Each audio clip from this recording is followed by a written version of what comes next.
जवानी ऐं जिंद जान सोहणे नबी तां क्या कुर्बान। बार बचा ऐं सॼो खानदान सोहणे नबी तां क्या कुर्बान। बार बचा ऐं सॼो खानदान सोहणे नबी तां क्या कुर्बान। महबूबन जे इज्जत महबूबन जे इज्जत ताम घोरिया पंहिंजी हयाती। बाबो अमड़ ऐं भाउर भेनर घोरिया घर जा भाती। बाबो अमड़ ऐं भाउर भेनर घोरिया घर जा भाती। नंढड़ा वॾड़ा पोड़ा जवान सोहणे नबी तां क्या कुर्बान। नंढड़ा वॾड़ा पोड़ा जवान सोहणे नबी तां क्या कुर्बान।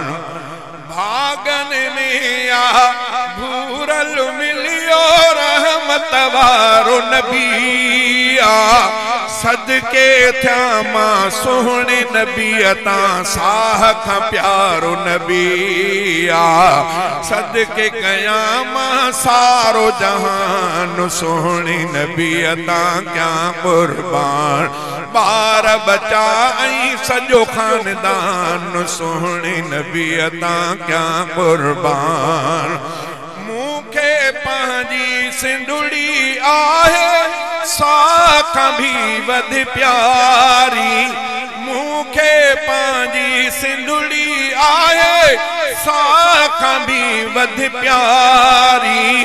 सोहणे नबी जे शहर मथां मां घोरिया सिंधुड़ी सारी। सोहणे नबी जे शहर मथां मां घोरिया सिंधुड़ी सारी।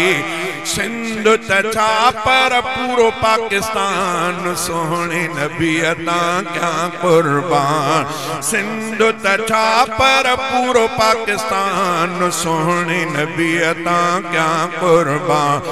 बार बचा ऐं सॼो खानदान सोहणे नबी तां क्या कुर्बान। सोहणे नबी सोहणे नबी तां सदके थींदा सोहणे नबी जा गुलाम। सोहणे नबी तां सदके थींदा सोहणे नबी जा गुलाम। हाफिज कारी आलिम तालिब घोर खतीब इमाम।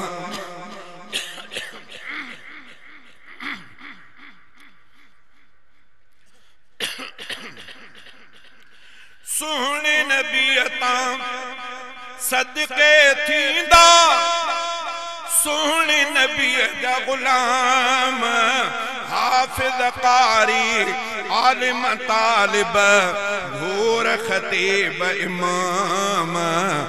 लेखक शायर ऐं नात ख़्वान सोहणे नबी तां क्या कुर्बान। बार बचा ऐं सॼो खानदान सोहणे नबी तां क्या कुर्बान। मौत सजण जी महबत में महमूदत मूंखे क़बूला। बंगुलाणीअ जे दिल में सदाई सांढल इश्क़ रसूला। बंगुलाणीअ जे दिल में सदाई सांढल इश्क़ रसूला।